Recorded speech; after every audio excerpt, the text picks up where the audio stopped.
There's a study that followed 10,000 people across 30 years of their working lives. At the end, only 100 had built what researchers defined as genuine, lasting wealth. Not millionaires, not billionaires, just financially free. The other 99? They worked just as hard. Some worked harder. Many earned good salaries. A few earned great ones. So what separated them? It wasn't income, it wasn't luck, and it had almost nothing to do with intelligence. The real reason is something so deeply embedded in how we think, in how we were literally raised to think that most people will go their entire lives without ever seeing it. Here's what makes this dangerous. The wealth gap isn't closing. In the US, UK, Canada, Australia, across the entire developed world, the middle class is quietly hollowing out. More people earn more money today than at any point in human history. And yet personal savings rates are at historic lows. People are spending more, earning more, and somehow ending up with less. Financial advisors will tell you to budget better. Cut the lattes, max your ISA, open a Roth IRA. And those things aren't wrong. They're just not the real problem. Because the real problem isn't a spreadsheet issue. It's a psychological one.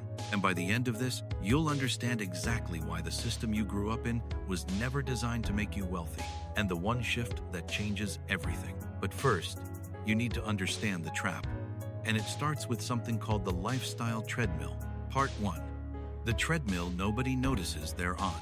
In 1971, a psychologist named Philip Brickman ran an experiment that quietly shattered one of the most fundamental assumptions about human happiness. He studied lottery winners, people who had just received life-changing sums of money. A year later, their reported happiness levels were virtually identical to people who had won nothing. They adapted. And here's where it gets interesting. The same thing happens with income. Studies consistently show that beyond a certain baseline, earning more money doesn't increase life satisfaction in the long run. What it does is raise your baseline expectations. So you get a raise. You upgrade your car. Your rent goes up. Your wardrobe changes. Your social circle shifts. And within 18 months, your new salary feels exactly like your old one did. This is called hedonic adaptation. And for wealth building, it is catastrophic. Because every time your income grows, your spending instinctively grows to match it. Not because you're irresponsible, because you're human. But that's only part of the story. Part 2, the social trap nobody talks about honestly. There's a force even more powerful than hedonic adaptation, and it operates almost entirely beneath your conscious awareness. Psychologists call it relative deprivation. In simple terms, you don't measure your financial situation against an objective standard. You measure it against the people around you. And in the age of social media, the people around you now includes everyone on Earth. A 8-year-old scrolling through Instagram isn't comparing themselves to historical averages or economic data. They're comparing themselves to the most curated, highlight reel version of everyone they've ever known. Plus, millions of strangers living aspirational lives specifically designed to trigger comparison. This isn't vanity, it's biology. Humans evolved in small tribes where social status was directly tied to survival. Feeling behind your peers triggered real physiological stress because for 200,000 years, being low status meant danger. That ancient wiring is now being exploited at industrial scale. Every premium brand, every luxury ad, every influencer lifestyle post is engineered to activate that deep tribal anxiety, to make you feel like you're falling behind, to make spending feel like catching up. And here's the part most people completely miss: the financial industry profits from this too. Banks, credit companies, and consumer lenders generate billions from people who spend to feel equal, then borrow to cover the gap. The system isn't broken. It's working exactly as designed, just not for you. And then something unexpected happened when researchers started studying the small percentage who actually escaped this cycle. Part 3, what the 1% actually did differently. When Thomas Stanley spent decades researching American millionaires for his book, The Millionaire Next Door, the findings genuinely shocked the academic world. The wealthiest people he found weren't living in the biggest houses. They weren't driving the newest cars. Most of their neighbors had no idea they had money at all.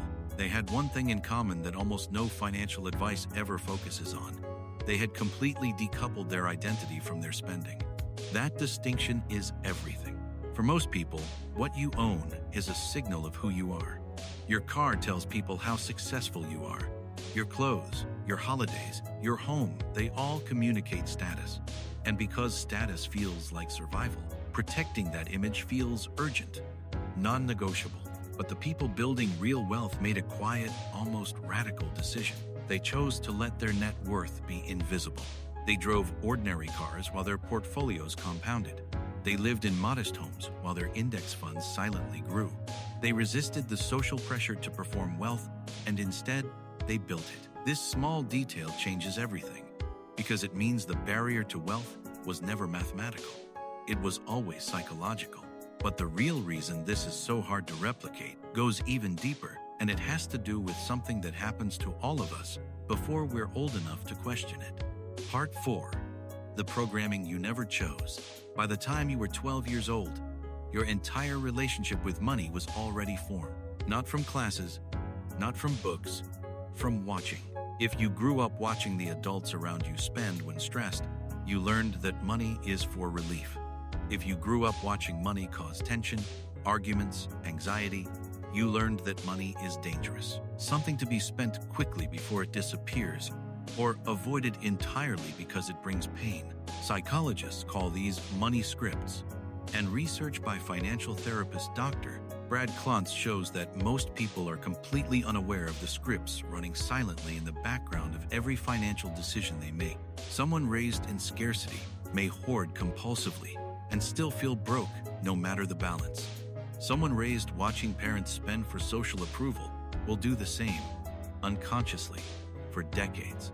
This is why information alone doesn't change behavior. You can know every investment strategy, every tax optimization trick, every compound interest formula, and still find yourself spending money you intended to save without quite knowing why. The gap between knowing and doing isn't a knowledge gap. It's a psychological one. And the final piece is the one nobody sees coming. Here's what actually separates the 1% from the 99%. It's not that they found a better stock. It's not that they got lucky with a business. It's not that they had a higher income. It's that they made one fundamental shift in how they saw themselves in relation to money. They stopped using money as a mirror, something that reflects their status, their worth, their identity to the world around them. And they started using it as a tool, a quiet, patient, compounding tool that works in the background while the rest of the world performs. Every financial strategy, saving rates, index funds, compound growth, only works once that shift happens. Because without it, every pay rise gets consumed, every windfall gets spent, every good intention gets quietly eroded by the invisible pressure to keep up. The truth is, the game was designed to be played on a treadmill, moving, exhausting, and going nowhere. The 1% didn't find a cheat code. They just realized they could step off. And now that you know what's actually happening, the hedonic trap, the social pressure machinery, the money scripts running since childhood, you have something most people never get. You have the awareness to see the treadmill for what it is. The only question left is what you decide to do with that.